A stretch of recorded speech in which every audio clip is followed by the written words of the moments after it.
কি হয়েছে? তুমি এত কাঁদছো কেন? আমি আর আমার ভাই জঙ্গলে বেড়াতে এসেছিলাম, তারপরে হঠাৎ এই দেখ ভাই, কত সুন্দর জঙ্গল। হ্যাঁ দাদা।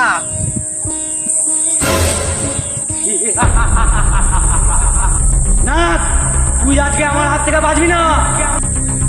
চল চাঙ্গালা। এ কি হলো আমার ভাইয়ের?